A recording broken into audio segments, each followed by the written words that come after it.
Assalamualaikum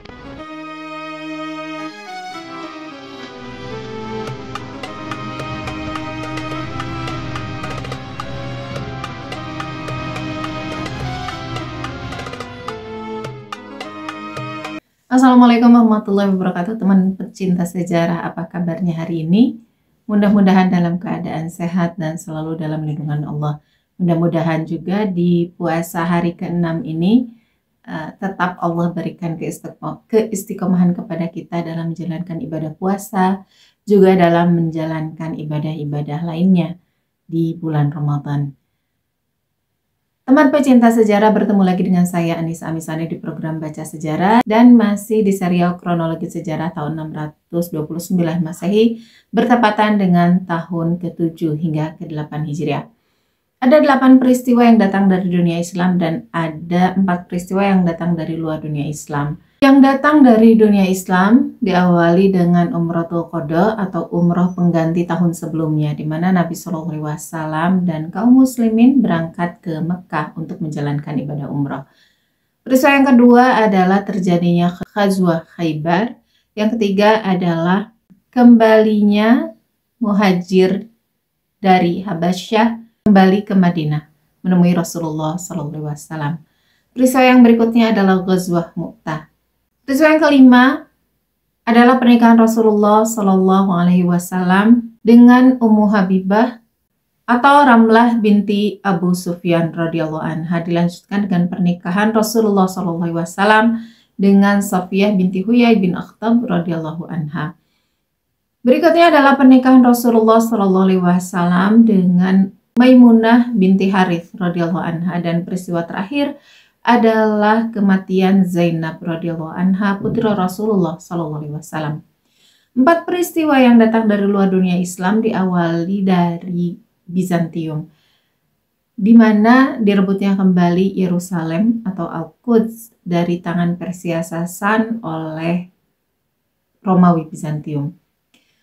Yang kedua, dimulainya era emas Kekaisaran Bizantium.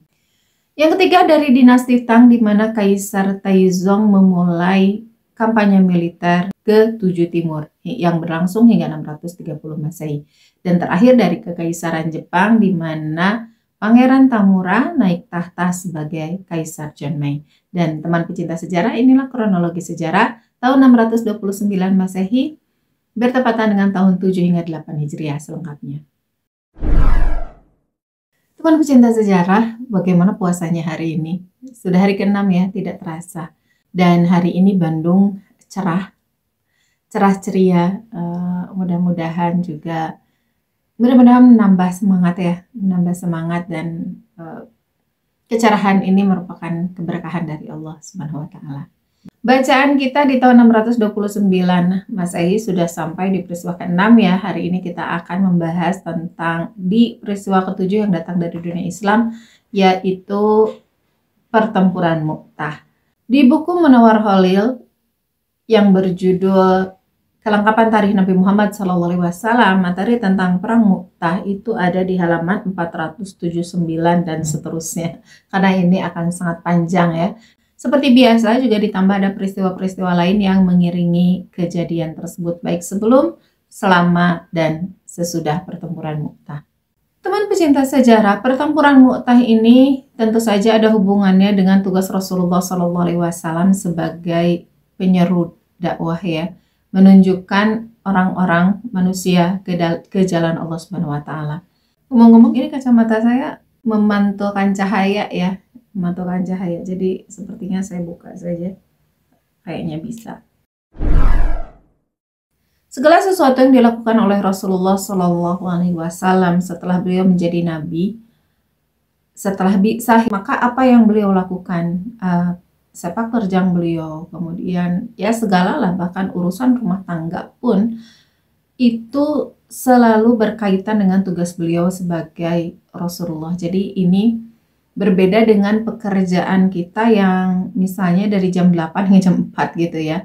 Dimana di luar jam itu maka kita sudah tidak terikat gitu dengan pekerjaan kita. Meskipun apa yang dilakukan di luar itu tetap tetap nama pekerjaan atau nama instansi tempat kita bekerja itu tetap menempel di dalam diri kita ya. Sementara Rasulullah SAW itu mengerjakan tugas beliau sebagai Rasulullah SAW, sebagai utusan Allah itu 24 jam. Bahkan ketika tidur pun beliau menerima wahyu gitu, bisa gitu ya. Dan tidak hanya pekerjaan sebagai penyeru saja atau pendakwah saja atau pembimbing, pembina pembina kaum muslimin dan para sahabat pada saat itu, tetapi juga keseharian beliau dalam rumah tangga, dalam bermuamalah, bahkan dalam hal-hal yang ringan, cara beliau beristirahat misalnya, cara beliau bercanda, itu selalu berkaitan dengan tugas beliau sebagai Rasulullah. Jadi beliau itu membentuk pola bagi manusia sesudah beliau, agar bisa punya cerminan atau agar bisa punya ya pola ya, di mana hidup sebagai manusia ideal. Dan demikian juga tentang ekspansi dakwah kali ini ke Mu'tah. Rasulullah SAW hanya saja dalam melakukan tugas beliau sebagai nabi, sebagai utusan yang menyebarkan ajaran agama Islam, itu selalu mendapat tantangan yang tidak kecil ya, tantangan yang datang dari arah mana saja. Kemarin kita sudah membahas ya, dari sejak kenabian hingga kemarin di Umratul Qadha itu Rasulullah SAW lebih banyak fokus ke arah selatan Madinah, baik itu Quraisy, kemudian kabilah-kabilah lainnya yang berdekatan itu fokus di selatan Madinah, Jazirah Arab, dan puncaknya di Umratul Qadha itu sudah selesai gitu ya. Umratul Qadha meskipun orang-orang Quraisy belum sepenuhnya menang, tetapi paling tidak dengan adanya Hudaybiyah sekarang bukan lagi sebagai ancaman. Ditambah juga dengan jatuhnya Khaybar, jatuhnya dominasi Yahudi di Jazirah Arab, relatif sudah tidak ada hambatan yang berarti, yang sangat besar. Hanya hambatan-hambatan kecil, kerikil-kerikil lah ya, atau debu-debunya saja yang masih harus dibereskan. Nah, karena sekarang sudah selesai, maka Rasulullah SAW mengalihkan pandangan ke arah utara Madinah. Arah utara Madinah itu adalah daerah Syam. Daerah di mana kekuasaan Bizantium cukup menyebar ya di daerah Bizantium, berbeda dengan di Jazirah Arab yang sebetulnya tidak tersentuh dengan dua kekuasaan besar pada masa itu, baik Persia maupun Romawi. Tetapi untuk daerah selatan itu banyak daerah-daerah yang dikuasai oleh Bizantium. Maka tujuan berikutnya dakwah beliau adalah ke arah selatan, meskipun tentu saja masih ada, tidak bersih total ya. Masih ada kabilah-kabilah kecil lah relatif, yang kabilah-kabilah yang tidak sebesar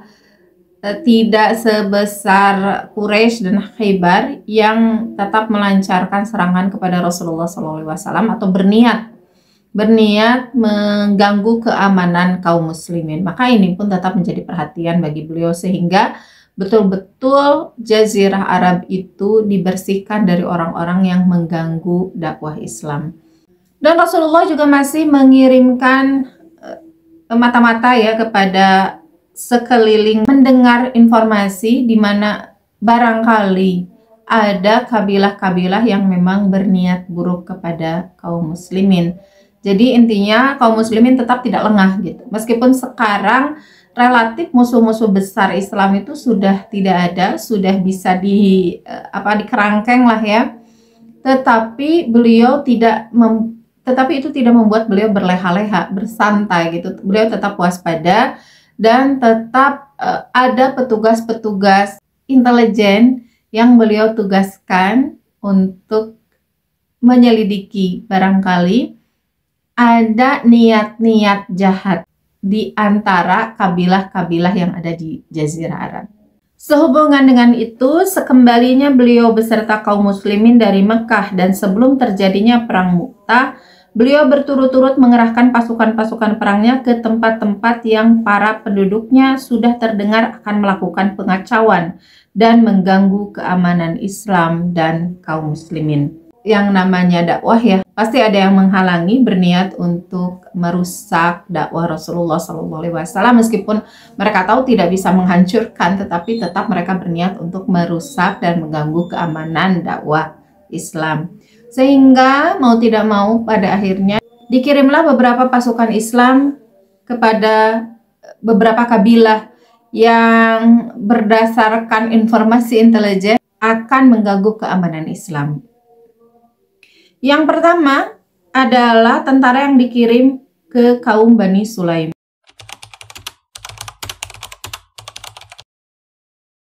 Pada bulan Zulhijjah tahun ke-7 Hijriah, sepulangnya Rasulullah SAW dari Umroh Qadha, Rasulullah SAW menyiapkan ekspedisi dakwah yang berjumlah 50 orang dipimpin oleh Ibnu Abil Aja Al-Akram. Rombongan ini diberi tugas oleh Rasulullah SAW untuk melakukan dakwah ke Bani Sulaim. Jadi bukan untuk menyerang, tetapi untuk berdakwah, karena memang Bani Sulaim ini kan sudah berkali-kali yang melakukan atau mengganggu keamanan kaum muslimin, dan sudah berkali-kali juga dikirim ekspedisi militer ke sana. Tetapi yang memang nakal gitu, Bani Sulaim ini nakal, bandel. Pada akhirnya Rasulullah SAW berniat untuk mendakwahi mereka, mengajak mereka untuk masuk Islam. Hanya saja ditambah lagi berita intelijen yang mengatakan bahwa orang-orang Bani Sulaim ini sudah menyusun kekuatan untuk merusak dakwah Islam gitu. Ya, untuk mengantisipasinya Rasulullah SAW mengirim pasukan ini. Tapi sekali lagi bukan untuk menyerang, tetapi berdakwah gitu. Berharap ya sudahlah gitu, jangan melawan terus, masuk Islam saja gitu. Hanya saja rupanya mata-mata atau intelijen dari Bani Sulaim sendiri sudah sampai di Madinah tanpa diketahui, dan mereka mengetahui tentang 50 orang yang disiapkan ini. Nah, informasi ini segera disampaikan kepada Bani Sulaim oleh mata-mata ini, dan dia menyampaikan bahwa Rasulullah akan menyerang gitu ke Bani Sulaim, sehingga Bani Sulaim itu mempersiapkan tentara untuk melawan kedatangan para sahabat. Para sahabat yang diutus ke sana yang tadinya itu berdakwah, dan memang dilakukan ya, mereka berdakwah, mereka menyeru orang-orang Sulaim untuk masuk Islam, tetapi dilawan dengan lemparan panah, sehingga mau tidak mau pada akhirnya kontak senjata tidak bisa dihindari. Karena kaum muslimin ini berjumlah 50 orang, sehebat apapun, meskipun melawan dengan sangat hebat ya, dengan kekuatan yang maksimal, semangat yang sangat membara, tetapi tetap saja mereka pada akhirnya bisa terkepung dan terkalahkan. Bahkan pimpinannya sendiri, Ibnu Abil Aja Al-Akram ini memaksakan diri untuk lolos meskipun dengan luka-luka di sekujur tubuhnya, tetapi pada akhirnya berhasil lolos dan berhasil memberitakan kejadian yang menyedihkan ini kepada Rasulullah SAW. Dan 50 orang ini dikisahkan memang tidak ada yang selamat ya, kecuali pimpinannya, karena bukan tidak berani, tetapi berita ini memang harus disampaikan kepada Rasulullah SAW. Kejadiannya bagaimana, kronologisnya bagaimana, sehingga berita itu sampai kepada Rasulullah SAW. Dan teman pecinta sejarah, ketika kejadian seperti ini sebetulnya bukan kali pertama terjadi ya. Ada beberapa ekspedisi atau utusan Rasulullah SAW yang tidak kembali gitu, sehingga ketika seseorang diutus, meskipun lebih banyak yang menang ya, yang menang dengan gilang gemilang, tetapi kan namanya juga kehidupan, ada menang ada kalah, dan ada di mana posisi-posisi kaum muslimin ini seperti ini beberapa kali, sehingga orang-orang yang berangkat itu memang sudah siap mental untuk kehilangan nyawa mereka, untuk syahid Karena memang itu yang diinginkan ya, itu yang diinginkan oleh para pahlawan Islam ini untuk syahid di jalan Allah. Bagaimana pada akhirnya Rasulullah SAW menyikapi hal ini akan dikisahkan nanti ya di ekspedisi, karena Rasulullah akan mengirimkan ekspedisi berikutnya gitu ke Bani Mulawah.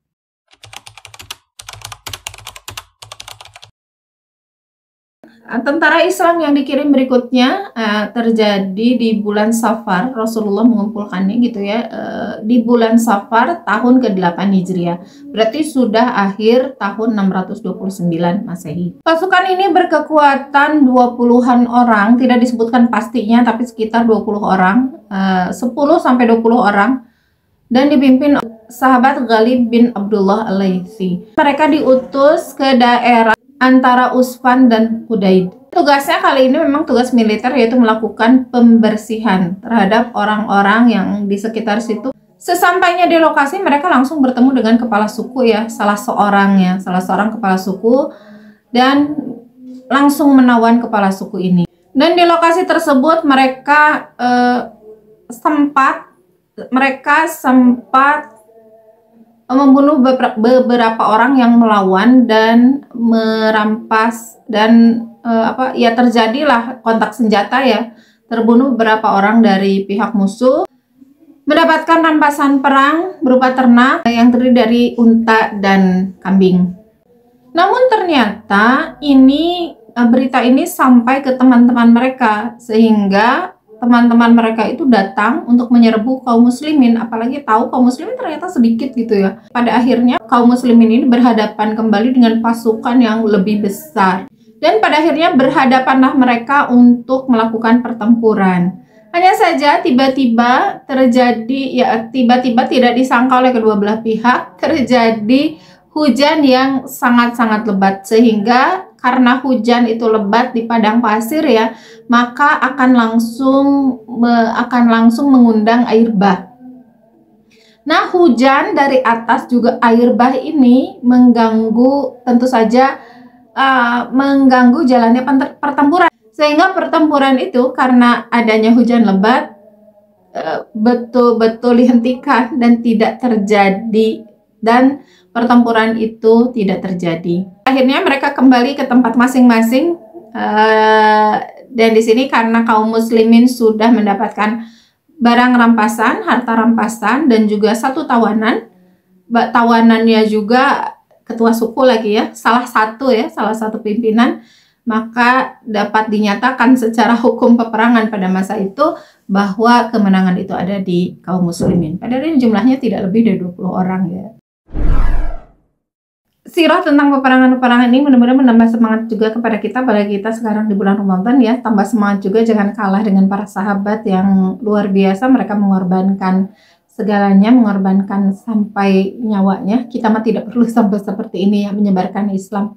Cukup dengan salah satunya share video ini kepada teman-teman Anda, agar syiar dari sirah ini bisa sampai ke lebih banyak orang. Teman pecinta sejarah, terima kasih sudah menyimak sampai detik ini. Mohon maaf atas segala kekurangan. Jangan lupa tadi ya untuk subscribe, like, comment, juga share. Wassalamualaikum warahmatullahi wabarakatuh.